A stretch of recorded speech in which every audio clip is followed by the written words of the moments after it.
rolling, check. Calm and stay off the hardwood. Pump bacon, rim shaking, chilling with. I be rolling out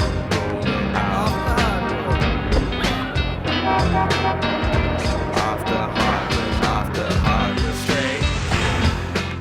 Coming up on Off the Hardwood, think you might need a new pair of shoes? Maybe some golf will help you beat the blues. Is it time for a little getaway?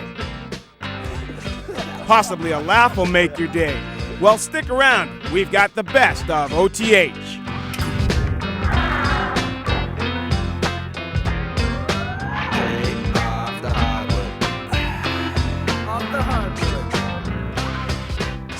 Almost lost it. Dell Curry left alone and cans it.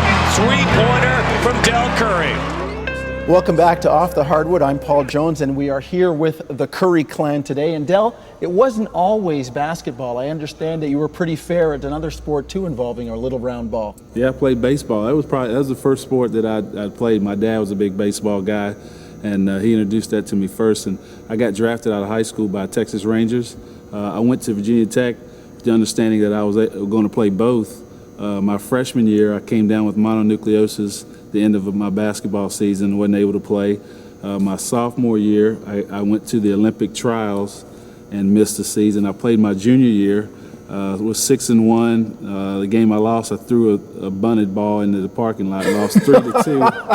But was drafted by the Orioles my junior year, but decided to stay in school and get my degree and try basketball. Did you ever think that you'd have this much longevity in basketball as opposed to baseball? Because many guys make that decision based on, I can play baseball longer than I can play basketball. Well, my decision was in baseball, number one, I'd have to leave school. They wanted me to leave school, and I knew I had to go through rookie leagues, single A, double A to get to the major leagues. And also, I didn't think I'd have the longevity I've had. When I came in the league in '86, the average length of a player was 4 years. And my goal was to double that to 8, but this is my 16th. Yeah, so you're doubling up everything. So I'm really blessed to have played this long and want to play as long as I can. Okay, Mr. Practical Joke Man, can you give us, if not your best one, the best one that we can tell people about on TV? Well, Paul, I don't mean to take this personal, but if you wore this sweatsuit into the locker room, you would be the joke for about 2 days. No, I'm just kidding. But that's just some of the stuff that we go through in the locker room. Sonya, I believe that's what they call killing people. Here's Yogi with a jump hook off glass. Michael Stewart's first points of the season. Yogi, I know you've been frustrated the last few years because of injuries. How have you dealt with that?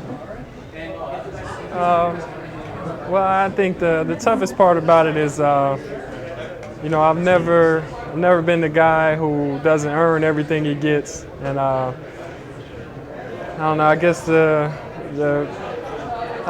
the perception since I've been here is that I don't work hard, or I'm always hurt, and all that kind of stuff. So sometimes I kind of feel like like I'm not earning everything that I'm getting, and I guess the way that I deal with that is by trying to work harder.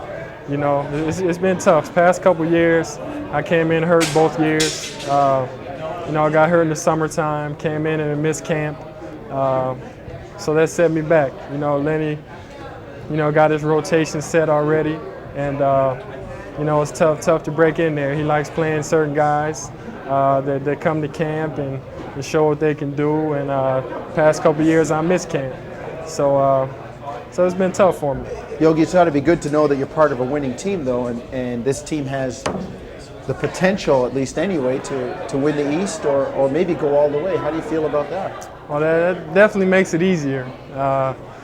There's guys out there that are doing the job and making us a successful basketball team, but at the same time, I want to be a part of it. What about the shoes, Brian? One of the biggest things around is a shoe deal. And players, I see shoes in here.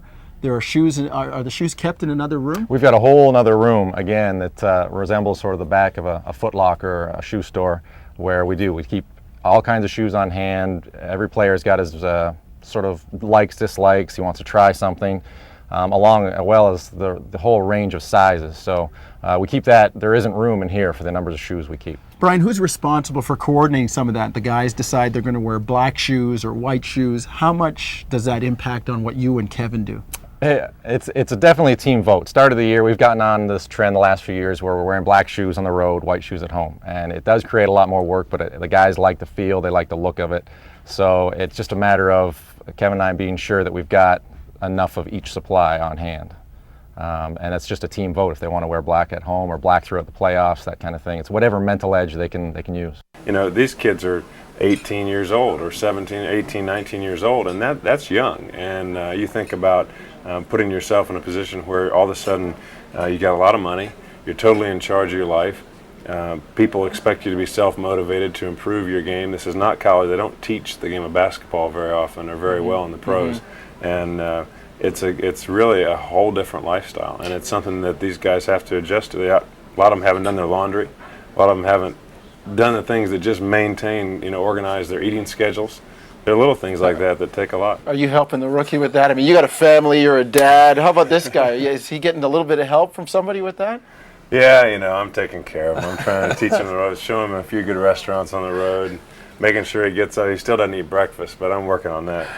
The whole lifestyle thing is an issue, Michael, and what would you be doing if things didn't work out from a basketball standpoint? Where do you see yourself?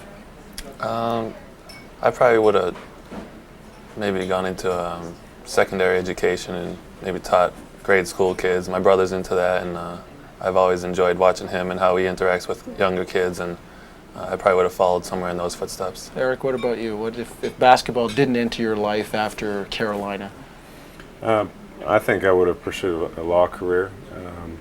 I would have gone to law school, and my father's an attorney, and something that's always being a trial lawyer is something that I've always respected a lot. You read them John Grisham books? No, I don't actually, but it's something that when you believe in something, when you pursue it and are able to defend it or prosecute it, it's something that is a neat avenue, and it's a neat profession. It's something that you can take a lot of pride in, and I think it's also very competitive. So you have that competitive spirit that we've all experienced. As athletes, you have a competitive drive, and you can take that on into your profession. I mean, you just glance at it, it looks real. Oh man, you missed it. I had this guy running around my place talking about, man, Mo, quit playing. I don't like snakes. I don't like snakes. I'm not a snake person. Man.